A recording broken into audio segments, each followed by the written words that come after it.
Today, we're going to take a look at some history, some obscure and feminine history. What we're going to do is we're going to take a look at some ladies who were activists for our cause many decades ago. We're going to give a little recognition, I guess you could say, to the fairer sex in this video. Although today I have to admit I have mixed feelings, I guess you could say, about women in activism in these dissident or even, white nationalist spheres. I certainly believe that they do deserve a seat at the table,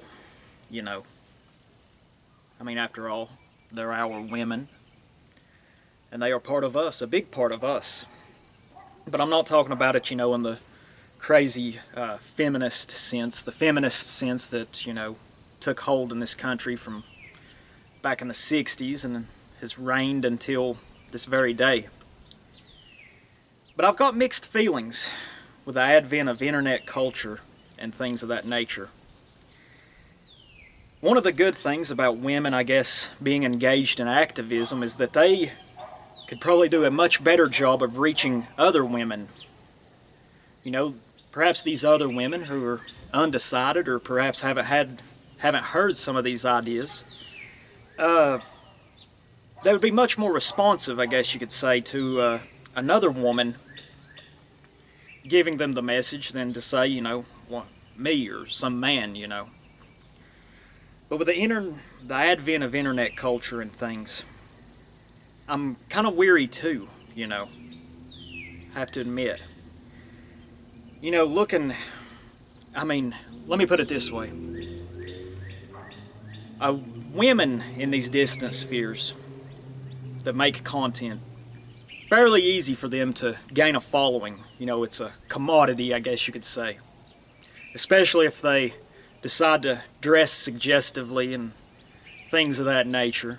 Sex sells, I guess you could say. Not very hard, usually, for them to get a following. Plus, you have the rise of simping, the SQ, the simp question. I truly do not understand what would possess a young man to send all of his money to some female attractive e-celeb. It blows my mind, But I certainly believe that this is all by design. If a guy's stuck on the internet all the time, sending all of his hard-earned money to some e-thought that he's never going to even meet in real life, well, he's not going to be out there trying to get laid, trying to start a family. I think it's all by design. And two, I recall a video that Varg had made on his channel To Lay in Perspective years ago. I don't remember the title of it, I wish I could find it. But in it he talks about the female role in spycraft throughout history. It's a trick as old as time. Women, especially attractive ones, have been engaged in espionage and spycraft, for lack of a better word, for centuries. So there's that too. But like anything, I guess women in activism is a sort of double-edged sword, I guess you could say. In that video, Varg, he listed tons of women throughout history, especially up into the 20th century. Many famous Hollywood actresses from back in the 30s, 40s, 50s, 60s. They've been engaged. They've been used by competing powers. Really, it's about a story that's as old as time. So I've got mixed feelings about it, I have to say I'm kind of undecided on it. And this is kind of unrelated. But I'd like to address this real quick. A lot of times I hear young men, and I've been asked this before, about my woman, about my fiance. They've asked me if she is based, red-pilled, or whatever. To be honest, and I've seen threads on 4chan, on Poll before, where people talk about, wanting to find a based and red-pilled girlfriend or whatever.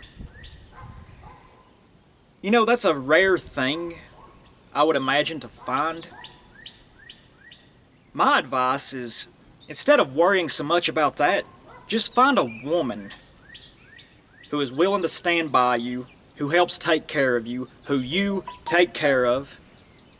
You know, I've had people ask me about my woman, what she thinks about this, and I'll admit, she doesn't watch many of my videos. She watches a few of them. But she's said before, she's like, I don't understand a lot of the things that you're talking about. And you know what? I'm perfectly fine with that.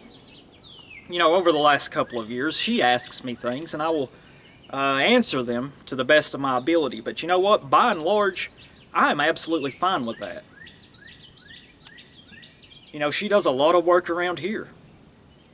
She cooks. She cleans. She takes care. You know, that's all you can ask for. So instead of worrying about finding some based and red-pilled woman, just find you one that you find attractive, that you could plan on building a family with in the future. Don't worry about their political views or whatever. Hell, even if they're just some, you know, centrist or liberal or something, you know, heck, worry about that later. If you offer a woman something, you protect her, you take care of her. You know, it's a symbiotic relationship. If you offer her something, if you intrigue her, you can change her views later on. That's not the first thing you should be worrying about. Not in the least. But what we're going to do, we're going to look at a few of these ladies from the past, and I'm going to read an excerpt from a book. And I don't want this video to be too long, but we may look at a website or two where I found some information, additional information on these ladies. Anyways, let's go in here and I'll read to you. So what we're going to look at, there was a book that was written by a guy named Glenn Jensen. I believe it was published back in 1997. It was called Women of the Far Right. At first I thought about trying to acquire this book some way, but I managed to find a few different articles online, and I decided against ordering it. This Glenn Jensen, he was a professor at University of Wisconsin in Madison, I believe, and he had written this book, Women of the Far Right, from, you know, the typical liberal or leftist bias, I guess you could say. But nonetheless, it was, you know, he referred to a lot of these women that we're going to look at, these three women, as, you know, racist and bigoted, you know, the typical bullshit. But I mean, in that book, you know, his, their works and their bravery showed through. Even though he had written it from, you know, the typical liberal, leftist viewpoint perspective. So what I'm going to do is I'm going to read an excerpt from this book here, The Fame of a Dead Man's Deeds. About a month ago I made this video here about the life of the early influences, I guess you could say, on Dr. William Luther Pierce. This book is an up-close portrait of white nationalist William Pierce. Robert S. Griffin had this book published, I believe it was in 2001, and he did an outstanding job in, you know, looking at the life of Dr. Pierce. And he had written it from, you know, it was very balanced. You know, I cannot recommend this book here to those of you who haven't read it yet. I can't recommend it enough, because not only does it talk a lot about the life of Dr. Pierce, his influences and things, but it's also really a good, it's kind of a good summary, I guess you could say, of the history of white nationalism in this country. In fact, there's a chapter on Revillo P. Oliver. I'd like to maybe do a video about him here in the future. It also talks about Pierce's time when he was a young man with George Lincoln Rockwell. There's also a very good chapter on Robert J. Matthews. And here in the future, I would like to do a video on Robert J. Matthews, although I'm probably going to have to be a bit careful with that one. In fact, that may be a video that I'm just going to only upload onto my Odyssey channel.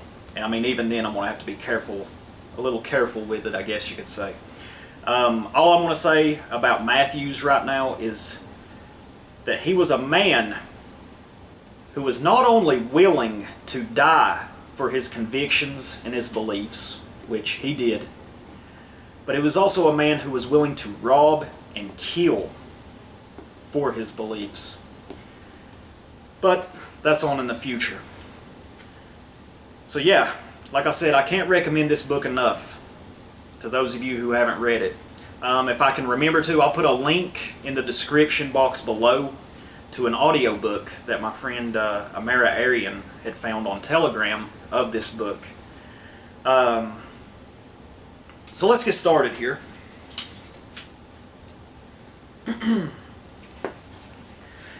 I mentioned to Bob Damaris. Bob Damaris was, he lived there with William Luther Pierce at his West Virginia compound. He was, I guess you could say he was Pierce's right-hand man there.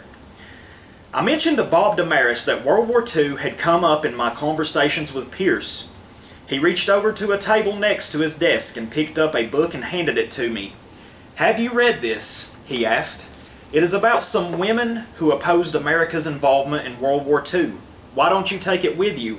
I thanked Bob and went on my way. The book Bob gave me was entitled Women of the Far Right by Glenn Jeanson. The book tells the story of an organized right-wing women's movement in the 1930s and 40s that centered its efforts around opposing America's involvement in World War II. Jeanson provides sketches of the women who led this movement and the organizations they created. It quickly came home to me that this was no minor phenomenon I was reading about. At its peak, the Confederation of Women's Groups that conducted this campaign against Franklin Roosevelt's administration and its supporters had a membership of 6 million members. I was staggered to read those numbers. I had always associated large-scale anti-war activity with Vietnam. My image of World War II, in contrast, was that of the good war that everybody, or just about everybody, supported. What I was learning in the Jeanson book cut some holes in that picture I was carrying around in my head. Also, as I read along in the book, I was increasingly taken by the fact that I had never heard of any of these women. After I left West Virginia, I found out that I wasn't alone. I mentioned some of these women's names to several generally informed people, and they hadn't heard them either. It appears that even though these women were well known in their day, they have been blotted out of mainstream history. They are not part of the story of this country that we have been told and that we share as a people. Reading the Jeanson book raised the question for me of how that happened, and it got me thinking about what difference it makes now that for all practical purposes these women never existed. See, like I said, the three women we're going to look at, their names were Elizabeth Dilling, Catherine Curtis, and Lyrl Clark Van Hyning. And I'd never heard of these women myself until I read this book here, and the last couple of weeks just doing a little bit of additional research on them. Although the women depicted in this book saw themselves as champions of woman, they stood out in stark contrast to today's feminists. Of course, one obvious difference is that their reactionary politics is on the opposite side of the political spectrum from the vast majority of modern feminists, who tend to be on the left in varying degrees. These earlier women were highly nationalistic and patriotic. They were ardently anti-communist and pro-capitalist, and their political antipathies and allegiances were at the forefront of their personal and organizational agendas. That is to say, they were more than advocates for women. As they saw it, gender issues were embedded in larger socio-political concerns and needed to be confronted within this broader context. As well, their orientation was in their first instance maternal. They saw themselves as mothers They approached things from that perspective. Only mothers, they believed, could save their sons from the slaughter in the war that was impending. Also, these women supported sexual abstinence before marriage, and they upheld the traditional nuclear family, which in their eyes included a strong and vital patriarchal presence. These women didn't set themselves off against men. Men, their husbands and sons and other men, weren't them to these women. They were part of us. These women didn't paint men as oppressors or competitors or adversaries, or see them as needing to be held in check or reconditioned. Another difference, in contrast to feminism's coolness toward organized religion, these women tended to be avowed Christians. And a last contrast, while Jewish women have been disproportionately represented in today's women's movement, these earlier women were markedly anti-Jewish in their attitudes. The first mothers' organization was formed in 1939, just after Germany invaded Poland and Britain entered the war. 3 mothers of draft-age sons, Frances Sherrill, Mary Sheldon, and Mary Ireland, started a group called the National Legion of Mothers of America. The purpose of this new organization was to oppose the use of the United States troops except for defending this country from attack. By the end of the first week, 10,000 women had joined up. One of the new recruits was quoted as saying, "I have a 21-year-old son, and I am going to fight for him.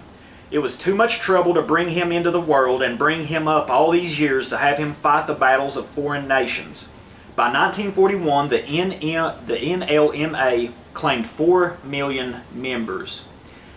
Something interesting about the NLMA also, let me get a drink of water here.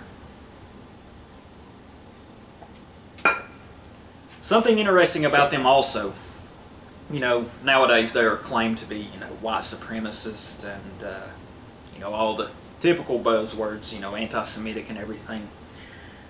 But the NLMA actually also encouraged black mothers to join their group. Now, these black mothers, they were segregated, of course. You got to keep in mind this was back in the 30s and 40s. The black mothers had their own cells of the organization, I guess you could say. They were coordinated up top, but they were separate. I thought that was pretty interesting to learn. The most prominent woman to emerge on the far right during these years was Elizabeth Dilling. Dilling described herself as a super patriot and said that the real threat in Europe to us wasn't fascism, but communism. Dilling's anti-communism took on racial overtones as she claimed that the interracial idea, as she referred to it, was one of the strongest dogmas of socialism, communism. She said that the left promotes interracial sex, and that if they get their way, the races will be molded into one big mass. Dilling contended that the left had duped everybody into seeing fascism as the big enemy, when in fact it defended property, supported religion, promoted class harmony, battled communism, and presented no threat to us. As far as Dilling was concerned, getting into the European war on the side of the communists in the Soviet Union was joining forces with precisely the wrong side in the conflict, and that in any case sending our boys across the ocean to fight in a European war would result in young lives being lost, disruption to family life, and a strain to the social fabric of this country. Dilling was very hostile to the women's movement on the left, which, she argued, had tried to get women enthusiastically to prefer bricklaying to feminine pursuits. How true is that today, She also became increasingly hostile to Jews. She claimed that she did not set out to oppose Jews, but the matter of fact is that no one with open eyes can observe a red parade, a communist, anarchist, socialist, or radical meeting anywhere in the world without noting the prominence of Jewry. Referring to Emma Goldman, the leftist Jewish atheist, Dilling asked, "Have women like me, who believe in beautiful Christian ideals, the right to sit in their rose-shaded living rooms while the Emma Goldmans fill the platforms with their dirt and anti-American ideas?" Also, a little bit more about Elizabeth Dilling. She was an educated woman. She was born in 1894, and she went to college at the University of Chicago. But after she had finished college, she settled down, married a man by the name, I believe, of Albert Dilling. He was a lawyer, but their marriage, of course, was troubled. I believe they had 3 or 4 children. And Elizabeth Dilling, she worked as a housewife, you could say. But of course, Albert was ridiculously unfaithful. And, there was a lot of conflict in their marriage, you could say. I know I read one time that Albert was having some affair with some girl, some young lady, and Elizabeth and her mother went to the lady's house, forced their way in with a gun, and, basically threatened the young lady's life, telling them to, to quit fucking around with my husband, basically. She also traveled a lot as well. Her husband and her, they took a trip to the Soviet Union. This is where, I guess, she seen a lot of the horrors of communism, was when her and her husband took a trip to the Soviet Union. I believe it was in 1931. And while there, she was shocked at, just how rough it was, and how anti-Christian, the Soviet Union was. They opposed religion. Let's see, she was a prolific writer. She wrote a book called The Plot of Christianity. I believe it was published in, 64. She lived, I think, until 1966. She also wrote a book under a pseudonym. I can't remember the pseudonym she had written it under. It was a male reverend. I believe it was Reverend something Woodruff. She wrote a book called The Octopus, which detailed the connections of the Roosevelt administration and the, Jewry and their role in communism there in the Soviet Union. Let's get back to this. Whatever else can be said about Dilling, nobody can deny. Before I forget too, she also she took a trip to Germany. I believe it was in 1937 or 38, and she came away very impressed with how things were in Germany. She is quoted as saying that for people not to believe what the media is putting out about that Austrian artist, because he has turned his country around. Like I said, she traveled a lot. She was educated and a prolific writer as well. But where was I? Whatever else can be said about Dilling, nobody can deny that she worked hard. She toiled from early morning to midnight every day of the week at the cause she had taken to heart. Dilling wrote and lectured the country tirelessly, and by 1939 audiences for her lectures and speeches had grown from hundreds to electrified thousands. In opposition to the Lend-Lease Act legislation, which is the legislation provided American arms to the British and, in her eyes, paved the way for sending our boys to die in Europe, Dilling led a parade down Pennsylvania Avenue in Washington. Women marched in twos and carried banners that said Kill Bill 1776, which was the Lend-Lease Act, not our boys.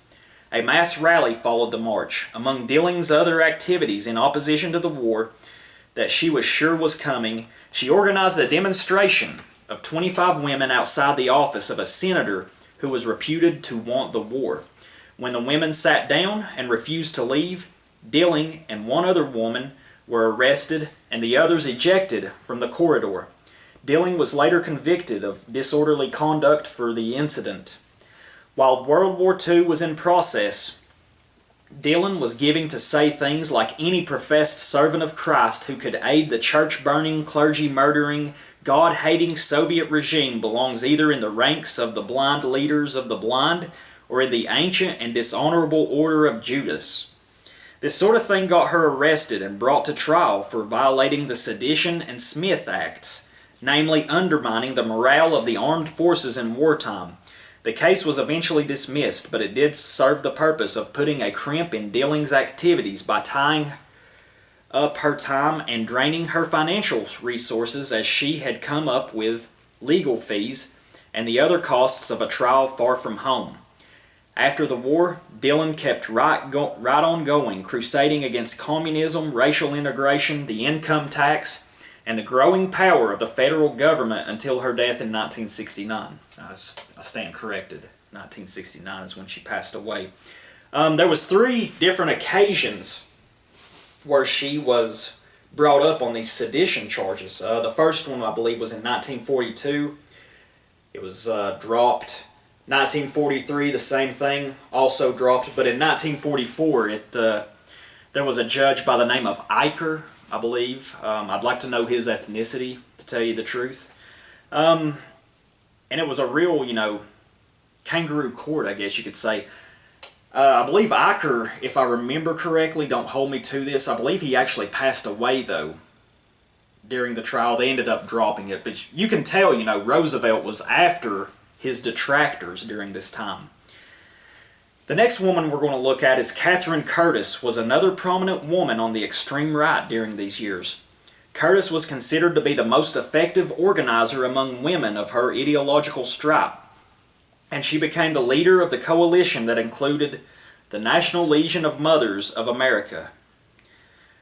Curtis argued that getting into a war would involve mothers turning their sons over to the government and would negate their work of nurturing their boys from cradle to grave. She shared with the others in this movement an antipathy toward Jews, whom she saw as dominating banking, politics, and the entertainment industry to the detriment of the rest of the country. In 1935, Curtis founded the Women Investors of America. This organization tied rightist ideology to the achievement of women's rights and sponsored talks by Curtis and others on financial matters. Curtis looked upon the development of women's financial capabilities not as a way for women to achieve independence of men or family, but rather as a means of guarding and augmenting the family pocketbook. She also thought that women's financial expertise could guard the nation's pocketbook as well, and thus serve as a buffer against communism. And then there was Lyrl Clark Van Hyning. By the early 1940s, Van Hyning's organization, We the Mothers of America, had 150,000 members nationwide. Its male auxiliary was called We the Fathers of America. Van Hyning reflected the anti-Semitism characteristic of this group of women, as she blamed Jewish international bankers for getting the United States into the war, and circulated a recall petition against members of Congress she said were responsible for doing their bidding. Van Hyning strongly opposed the Normandy invasion in 1944, an event that has been brought back to the nation's attention in recent years by Steven Spielberg's film Saving Private Ryan. A few weeks before the invasion, Van Hyning said, "Those boys who will be forced to throw their young flesh against that impregnable wall of steel are the same babies mothers cherished and comforted and brought to manhood. Mother's kiss healed all hurts of childhood, but on invasion day no kiss can heal the terrible hurts, and mother won't be there. Mothers have betrayed their sons to the butchers." Reading this passage, a contrasting image to Van Hyning's stridency and defiance came to my mind. The Iowa mother in the Spielberg film who lay crumpled on the floor at the feet of military personnel who had just informed her that 3 of her sons had been killed in the war.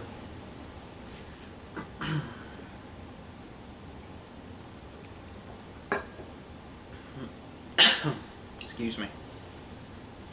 Modern feminists have nothing good to say about women like Dilling, Curtis, and Van Hyning. To them, it is virtually inconceivable that women would presume to link right-wing ideology and political activity with the promotion of women's rights. When they speak of these kinds of women at all, they paint them as dupes of males and betrayers of the true interests of women.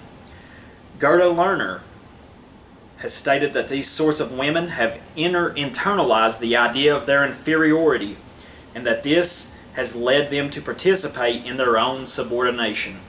Hester Eisenstein says that they have been brainwashed to believe that they need men to protect them. A third contemporary feminist, Andrea Dworkin, calls them reprehensible. So yeah, just a little quick summary that Robert S. Griffin had put together to describe his reading of the women of the far right.